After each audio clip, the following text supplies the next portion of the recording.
ዓላማ መር ሕይወት በሪክ ዋረን 12ኛ ቀን ከእግዚአብሔር ጋር ወዳጅነትን ማሳደግ። ለቅን ሰው ግን ምስጢሩን ይገልጥለታል። ምሳሌ 3:32 ወደ እግዚአብሔር ቅረቡ እርሱም ወደ እናንተ ይቀርባል። ያዕቆብ 4:8 ወደ እግዚአብሔር ያለ ቀረቤታ ልትቀርበው በመረጥከው ልክ ነው። እንደ ማንኛውም ወዳጅነት ከእግዚአብሔር ጋር ያለንን ወዳጅነት ለማሳደግ መጣር አለብን። በአጋጣሚ የሚሆን ነገር አይደለም። ፍላጎት፣ ጊዜና ብርታትን ይጠይቃል። ከእግዚአብሔር ጋር ጥልቅና የቀረበ ግንኙነት እንዲኖር ከፈለግ ስሜትን ለእርሱ በታማኝነት ማካፈልን ልመድ። አንድ ነገር ሲያዝህ በእምነት አድርገው። እርሱ የሚወደውን መውደድን ተማር። ከሁሉም ይልቅ የእርሱን ወዳጅነት ፈልግ። ለእግዚአብሔር እውነተኛ መሆንን መምረጥ አለብኝ። ከእግዚአብሔር ጋር ለሚኖር ጥልቅ ወዳጅነት የመጀመሪያው የማዕዘን ድንጋይ ስለ ድካሞችህና ስሜቶችህ ፍጹም እውነተኛና ግልጥ መሆን ነው። ፍጹምነትን እግዚአብሔር ካንተ አይጠብቅም። እውነተኛና ግልጥ መሆንን ግን በጥብቅ ይፈልጋል። መጽሐፍ ቅዱስ ውስጥ ከተጠቀሱት የእግዚአብሔር ወዳጆች አንዳቸውም እንኳን ፍጹም አልነበሩም። የእግዚአብሔር ወዳጅ የመሆኛው መስፈርት ፍጹምነት ቢሆን ኑሮ ወዳጆቹ ለመሆን በፍጹም አንችልም ነበር። መልካሙ ነገር ከእግዚአብሔር ጸጋ የተነሳ ኢየሱስ አሁንም የኃጢአተኞች ወዳጅ መሆኑ ነው። ማቴዎስ 11:19 መጽሐፍ ቅዱስ ውስጥ የተጠቀሱት የእግዚአብሔር ወዳጆች ስሜታቸውን በመግለጥ ቅሬታቸውን ለፈጣሪያቸው በማሳወቅ ውሳኔዎቹን በመንቀፍና በመከራከር የሚሰማቸውን በእውነተኛነት የሚገልጡ ነበሩ። በዚህ ግልጥነታቸው እግዚአብሔር የተቸገረ አይመስልም። እንዲሁም ድርጊታቸውን አበረታታ። አብርሃም የሶዶም ከተማ ጥፋትን በተመለከተ ጥያቄ እንዲያነሳና እንዲደራደረው እግዚአብሔር ፈቅዷል። ከ50 ጻድቃን ሰዎች እስከ 10 ብቻ ድረስ በመደራደር ከተማይቱን ከጥፋት ለማዳን በሚያስፈልገው ጉዳይ ላይ ከእግዚአብሔር ጋር ተደራድረዋል፣ ተሟግተዋል። ዳዊት ረሳኸኝ፣ ጣልከኝ፣ ታውከኝ በማለት ያቀረባቸውን አቤቱታዎችም እግዚአብሔር በትዕግሥት አድምጧል። ኤርምያስ እግዚአብሔር እንዳታለለው በተናገረ ጊዜ አልቀሰፈውም። ኢዮብ በሰቆቃው ጊዜ ምሬቱን እንዲናገር ተፈቅዶለት ነበር። በመጨረሻ ግን እውነተኛና ግልጥ በመሆኑ እግዚአብሔር ተሟግቶለታል። ጓደኞቹ ግን እውነተኞች ባለመሆናቸው ገሷቸዋል። እንዲህ ነው ያላቸው፣ እንደ አገልጋዬ እንደ ኢዮብ ስለ እኔ ቅን ነገር ስላልተናገራችሁ አገልጋዬ ኢዮብ ስለ እናንተ ይጸልያል፣ እኔም ጸሎቱን እቀበላለሁ። ኢዮብ 42:8 ግልጥ ወዳጅነት በታየበት አንድ አስገራሚ ምሳሌ ውስጥ እግዚአብሔር በእስራኤል አለመታዘዝ ምክንያት የተሰማውን ቁጣ በግልጥ ተናግሯል። ዘጸአት 33:1 የተስፋይቱን ምድር ለእስራኤላውያን ለመስጠት የገባውን ቃል የሚያከብር መሆኑን ለሙሴ ከገለጠለት በኋላ ነገር ግን በምድረ በዳው ከእነርሱ ጋር አንድ እርምጃ ወደፊት የማይራመድ መሆኑን አስረዳው። እንዳታከቱት በመግለጥ ስሜቱን ለሙሴ አስታወቀው። ሙሴም እንደ እግዚአብሔር ወዳጅነቱ በተመሳሳይ ግልጥነት እንዲህ አለ፣ እነዚህን ሕዝብ ምራ ብለህ ነግረኸኝ ነበር። ከእኔ ጋር የምትልከው ማን እንደሆነ ግን አላሳወቅኸኝም። በእኔ ደስ ተሰኝተህ ከሆነ አንተን አውቅህና ያለማቋረጥ በፊት ሞገስ አገኝ ዘንድ አስተምረኝ። ይህ ሕዝብ የአንተ ሕዝብ መሆኑን አስታውስ። እግዚአብሔር ሀልዎቴ ከአንተ ጋር ይሄዳል፣ ዕረፍትም እሰጥሃለሁ ብሎ መለሰ። ከዚያም ሙሴ ሀልዎት ከእኔ ጋር ካልሄደ ከዚህ አትስደደን፣ አንተ ከእኛ ጋር ካልሄደ አንተ በእኔና በሕዝብ መደሰትን ሌላው እንዴት ያውቃል አለ። እግዚአብሔርም ሙሴን በአንተ ደስ ስላለኝና በስም ስለማውቅህ የጠየቅኸውን ያንኑ አደርጋለሁ አለው። ዘጸአት 33:12-17 እንዲህ ያለውን እውነተኛና ብርቱ ታማኝነት እግዚአብሔር ካንተ ይቀበላልን? እንዴታ! እውነተኛ ወዳጅነት በግልጥነት ላይ ነው የሚመሰረተው። ድፍረት የሚመስል ነገርን እግዚአብሔር እንደ እውነተኛነት ያየዋል። በጥልቅ ስሜት የሚገልጡትን የወዳጆቹን ቃላት ያደምጣል። አታካች ሃይማኖታዊ ድግግሞሾችን ግን ያሰለቹታል።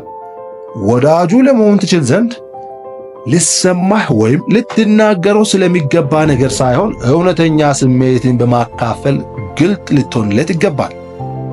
በሕይወት አንዳንድ ሁኔታዎች የተታለልክ መስሎ ወይም ቅር የተሰኘህበት ነገር እንዳለ ተሰምቶ በእግዚአብሔር ላይ በድብቅ ተቆጥተህ እንዲሁም ተበሳጭተህ ከሆነ ንስሐ መግባት ያስፈልግሃል።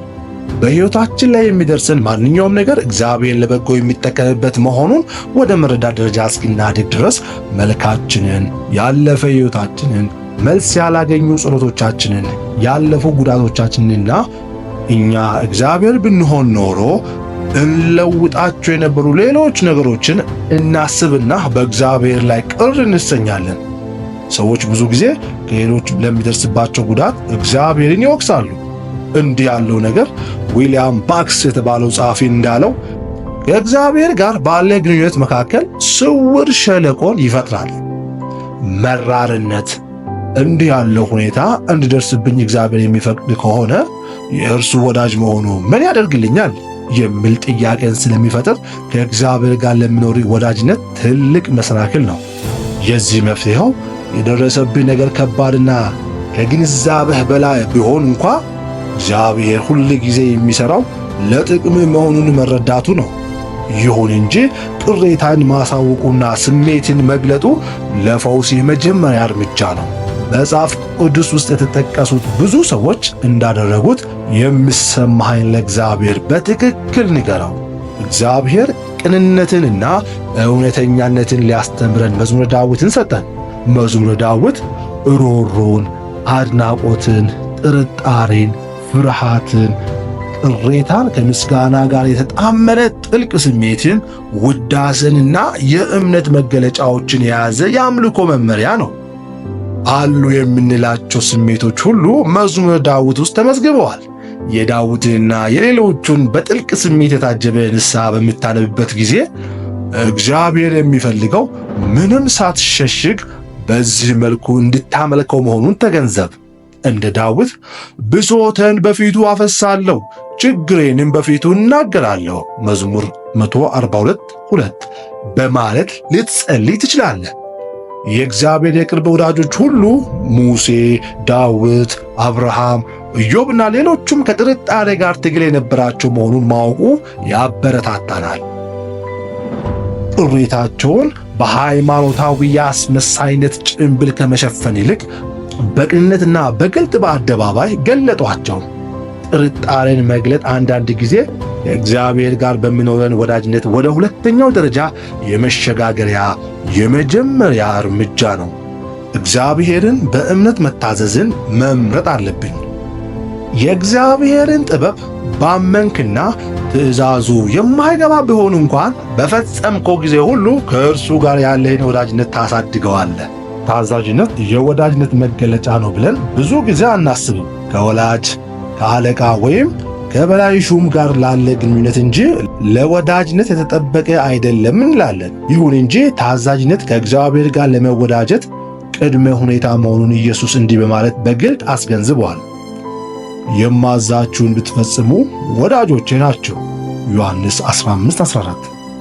ኢየሱስ ወዳጆቼ ብሎ ሲጠራን የተጠቀመበት ቃል ንጉሣዊ ቤተ መንግሥት ውስጥ የንጉሡ ወዳጆች የሆኑ ሰዎችን የሚያመለክት ሊሆን እንደሚችል ባለፈው ምዕራፍ ገልጫለሁ። የንጉሡ ወዳጆች የተለየ ዕድል ቢኖራቸውም ለእርሱ መገዛትና ትእዛዛቱን መፈጸም ነበረባቸው። የእግዚአብሔር ወዳጆች እንጂ አቻዎቹ አይደለንም። አፍቃሪ ገዣችን ስለሆነ እንከተለዋለን።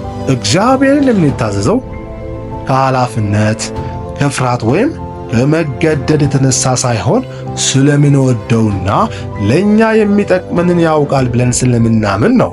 ኢየሱስ ካደረገልን ነገር ሁሉና ከውለታው የተነሳ ልንከተለው እንፈልጋለን። በቅርብ ስንከተለውም ወዳጅነታችን ጥብቅ ይሆናል።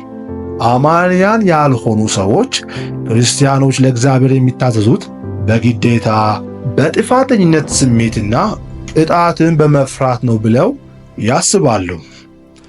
እውነቱ ግን ተቃራኒው ነው። ይቅር በመባላችንና ነፃ በመውጣታችን ከፍቅር የተነሳ እንታዘዛለን። ታዛዥነታችንም ታላቅ ደስታን ያመጣልናል።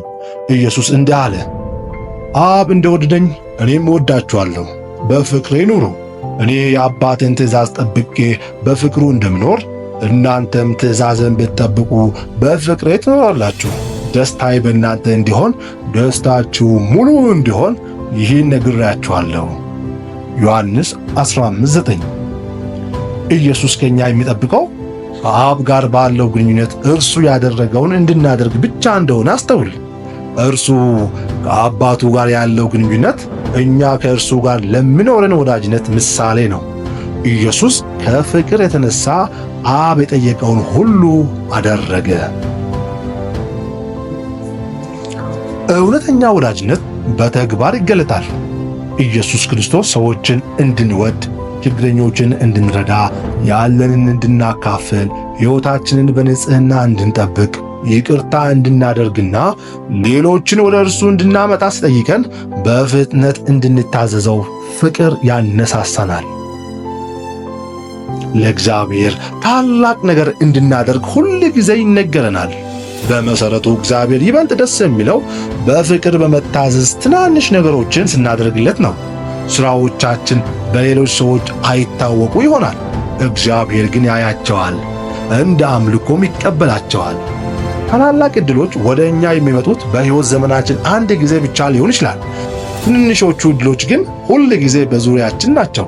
እውነት መናገር፣ ደግነት፣ ሌሎችን ማጽናናት በመሳሰሉት ትንንሽ ድርጊቶቻችን እንኳን እግዚአብሔርን ፈገግ እንድል እናደርገዋለን። ከጸሎት፣ ከምስጋና ወይም ከስጦታችን ይልቅ ለትንንሽ የመታዘዝ ድርጊቶቻችን ከፍ ያለ ዋጋ ይሰጣቸዋል። መጽሐፍ ቅዱስ እንዲህ ይላል፣ ለእግዚአብሔር ቃል በመታዘዝ ደስ የሚለውን ያህል እግዚአብሔር በሚቃጠል ቁርባንና መሥዋዕት ደስ ይለዋልን? እነሆ መታዘዝ ከመሥዋዕት ማዳመጥም ከአውራ በግ ስብ ይበልጣል። አንደኛ ሳሙኤል 15:22። ኢየሱስ አገልግሎቱን የጀመረው በ30 ዓመቱ በዮሐንስ አማካይነት በመጠመቅ ነው። ያኔ እግዚአብሔር እንዲህ በማለት ከሰማይ ተናገረ፣ በእርሱ ደስ የሚለኝ የምወደው ልጄ ይህ ነው። ማቴዎስ 3:17። እግዚአብሔርን እንዲህ ደስ ያሰኘውና ኢየሱስ ለ30 ዓመት ያደርገው የነበረ ሥራ ምንድን ነው? ስለ እነዚያ ድብቅ ዓመታት ሉቃስ 2:51 ውስጥ ከተጠቀሰው ቃል ሌላ መጽሐፍ ቅዱስ የሚገልጠው ነገር የለም። እንዲህ ነው የሚለው ቃሉ፣ ከእነርሱም ጋር ወርዶ ወደ ናዝሬት መጣ፣ ይታዘዝላቸውም ነበር። እግዚአብሔር የተደሰተባቸው 30 ዓመታት ይታዘዝላቸውም ነበር በሚሉት ሁለት ቃላት ተጠቃለዋል። እግዚአብሔር ዋጋ ለሚሰጣቸው ነገሮች ዋጋ መስጠት አለብኝ። የተወዳጁ ሰዎች ይህን ነው የሚያደርጉት። ለወዳጆቻቸው ጠቃሚ ስለሆነ ነገር ያስባሉ። ከእግዚአብሔር ጋር ያለ ወዳጅነት ባደገ መጠን እርሱ የሚወዳቸው ነገሮች ይበልጥ እየወደድካቸው ትመጣለህ። በሚያሳዝነው ነገር ታዝናለህ፣ በሚያስደስተው ነገር ትደሰታለህ። ጳውሎስ ይህን ለመሰለ ወዳጅነት ከሁሉ የላቀ ምሳሌ ነው። የእግዚአብሔር አጀንዳ የእርሱም አጀንዳ፣ ፍላጎቱ የእርሱም ፍላጎት ነበር። በእግዚአብሔር ቅንዓት እቀናላችኋለሁና ብሏል። ሁለተኛ ቆሮንቶስ 11:2። ዳዊትም ተመሳሳይ ስሜቱን ሲገልጥ እንዲህ አለ፣ የቤት ቅንዓት በላችኝ፣ የሚሰድብሁም ስድብ በላይ አርፏል። መዝሙር 69:9። እግዚአብሔር ከሁሉም ይልቅ የሚፈልገው ምንድን ነው? የሕዝቡን ነፃ መውጣት። የጠፉ ልጆቹ ሁሉ እንዲገኙ ይፈልጋል። ኢየሱስ ወደ ምድር የመጣበት አጠቃላይ ምክንያት ይህ ነው። በእግዚአብሔር ልብ እጅግ ውዱ ነገር የልጁ ሞት ነው። ሁለተኛው ውዱ ነገር ልጆቹ ይህን የምሥራች ለሌሎች ማካፈላቸው ነው። የእግዚአብሔር ወዳጅ ለመሆን ከፈለግህ እርሱ የሚወዳቸውንና በዙሪያ ያሉትን ሰዎች መውደድ አለብህ። የእግዚአብሔር ወዳጆች ለወዳጆቻቸው ስለ እግዚአብሔር ይናገራሉ። ከምንም ይበልጥ ከእግዚአብሔር ጋር መወዳጀትን መፈለግ አለብኝ። መዝሙረ ዳዊት በዚህ አይነቶቹ የፍላጎት ምሳሌዎች የተሞላ ነው። ዳዊት ከምንም ይልቅ እግዚአብሔርን ለማወቅ ተመኝቷል። መጓጓት፣ መናፈቅ፣ መጠማት፣ መራብ የሚሉ ቃላትን ተጠቅሟል። እንዲህ በማለት እግዚአብሔርን ተማጠነው። እግዚአብሔርን አንድ ነገር እለምነዋለሁ፣ እርሷንም እሻለሁ፣ ይኸውም በሕይወቴ ዘመን ሁሉ በእግዚአብሔር ቤት እኖር ዘንድ የእግዚአብሔርን ክብር ውበት አይ ዘንድ በመቅደሱ ሆኜ አሰላስል ዘንድ ነው። መዝሙር 27:4። በሌላ መዝሙሩ ደግሞ ምሕረትህ ከሕይወት ይበልጣልና መዝሙር 63:3 ብሏል። ያዕቆብ የእግዚአብሔርን በረከት ለማግኘት የነበረው ጉጉት ከፍተኛ ስለነበር ሌሊቱን በሙሉ ካልባረከኝ አልለቅህም እያለ ከእግዚአብሔር ጋር ሲታገል አድሯል። ዘፍጥረት 32:26። የታሪኩ አስደናቂ ክፍል ኃያል የሆነው እግዚአብሔር ያዕቆብ እንዲያሸንፈው መፍቀዱ ነው። ስንታገለው እግዚአብሔር አይከፋውም። ምክንያቱም ትግል መጠጋጋትን ስለሚጠይቅ ወደ እርሱ በጣም ያቀርበናል። በተጨማሪም ሁኔታው የፍቅር ድርጊት ነው። የፍቅር ድርጊታችንን እግዚአብሔር ይወደዋል። ከእግዚአብሔር ጋር ጥልቅ ወዳጅነት እንዲኖረን ይጓጓ የነበረ ሌላ ሰው ጳውሎስ ነው። ከዚህ የሚበልጥበት ነገር አልነበረም። ቀዳሚ ነገሩ አጠቃላይ ትኩረቱና የሕይወቱ የመጨረሻ ግብ ነበር። ለዚህ ነበር እግዚአብሔር ጳውሎስን በታላቅ ሁኔታ የተጠቀመበት። የጳውሎስ የልቡ ምኞት እንዲህ ተገልጧል። ለሙታን ትንሣኤም እንድደርስ እናፍቃለሁ። ፊልጵስዩስ 3:11። ከእግዚአብሔር ጋር የሚኖረን የቅርብ ወዳጅነት በምርጫ እንጂ በአጋጣሚ የሚመጣ አይደለም። ሆነ ብለህ ልትፈልገው ይገባል። በእርግጥ ከምንም ይበልጥ ትፈልገዋለህን? ለእርሱ ወዳጅነት ምን ያህል ዋጋ ትሰጣለህ? ከእርሱ ጋር ላለ ወዳጅነት ስትል ሌሎች ነገሮችን ለመተው ፈቃደኛ ነህን? ወዳጅነታችሁን ለማጠናከር የሚያስፈልጉ ልምዶችንና ክህሎቶችን ለማዳበር ፈቃደኛ ነህን? ባለፉት ዘመናት ለእግዚአብሔር ልዩ ፍቅር ኖሮህ አሁን ግን ያ ፍቅር ጠፍቶ ይሆናል። ይህ ነበር የኤፌሶን ክርስቲያኖች ችግር። የቀድሞ ፍቅራቸውን ጣሉት። ተገቢ ነገሮችን ሁሉ አድርገዋል። ያደረጉት ግን ከፍቅር ሳይሆን ከግዴታ የተነሳ ነበር። የምትኖረው በልማዳዊ መንፈሳዊነት ከሆነ እግዚአብሔር በሕይወትህ ወይም መከራ እንዲያልፍ ብፈቅድ አትደነቅ። መከራ ፍቅር የሚያቀጣጥል ነዳጅ ነው። በተፈጥሮ የኛ ያልሆነን ነገር እንድንቀይር ብርታት ይሆነናል። ሲኤስ ሉዊስ የተባለው ሰው ስቃይ የእግዚአብሔር ድምፅ ማጉያ ነው ብለዋል። ከመንፈሳዊ ልፍስፍስነታችን ሊያነሳን እግዚአብሔር የሚጠቀምበት ዘዴ ነው። ችግሮች ቅጣት ሳይሆኑ አፍቃሪ ከሆነው እግዚአብሔር የተላኩ የንቃት ጥሪዎች ናቸው። እግዚአብሔር በአንተ ስለተቆጣ ሳይሆን እጅግ አድርጎ ስለሚወድህ ነው። ስለሆነም ከእሱ ጋር ወዳለ አንድነት ሊመልስህ ማንኛውንም ነገር ያደርጋል። ነገር ግን ለእርሱ ያለህን ፍቅር እንደገና የሚታቀጣጥልበት ቀላል መንገድ አለ። እርሱ ይህን ይሰጥህ ዘንድ መጠየቅ ጀምር። እስክትቀበለውም ድረስ ጥያቄን አታቋርጥ። ቀኑን ሙሉ እንዲህ እያልክ ጸልይ። ውዴ ኢየሱስ ሆይ ከምንም ይልቅ በቅርብ ላውቅ እፈልጋለሁ። ባቢሎን ውስጥ ለነበሩ ምርኮኞች እግዚአብሔር እንዲህ አላቸው፣ እናንተ ትፈልጉኛላችሁ፣ በፍጹም ልባችሁ ከፈለጋችሁኝ ታገኙኛላችሁ። ኤርምያስ 29:13። በጣም አስፈላጊው ግንኙነት ከእግዚአብሔር ጋር ወዳጅነትን ከማዳበር የበለጠ አስፈላጊ ነገር በፍጹም የለም። ይህ ወዳጅነት ዘላለማዊ ነው። ጳውሎስ ጢሞቴዎስን እንዲህ አለው፣ የዚህ አይነት ዕውቀት አለን ሲሉ የነበሩ አንዳንዶች ይህን በማድረጋቸው ከእምነት መንገድ ስተው ሄደዋል። አንደኛ ጢሞቴዎስ 6:21። በሕይወትህ ከሁሉ ነገር ይበልጥ አስፈላጊ የሆነውን ነገር አታልን? ከሆነ አሁኑኑ እርምጃ ለመውሰድ ትችላለህ። ምርጫው ያንተ መሆኑን አስታውስ። ወደ እግዚአብሔር የሚኖርህ ቅርበት አንተ በመረጥከው መጠን ነው። 12ኛ ቀን ስለ ዓላማዬ ሳስብ ላሰላስለው የሚገባ ጉዳይ። ወደ እግዚአብሔር የሚኖረኝ ቅርበት እኔ በመረጥኩት መጠን ነው። ላስታውሰው የሚገባ ጥቅስ። ወደ እግዚአብሔር ቅረቡ እርሱም ወደ እናንተ ይቀርባል። ያዕቆብ 4:8። ልብ ሊለው የሚገባ ጥያቄ። ወደ እግዚአብሔር ይበልጥ ለመቅረብ ዛሬ የማደርገው ተግባራዊ ምርጫ ምንድን ነው?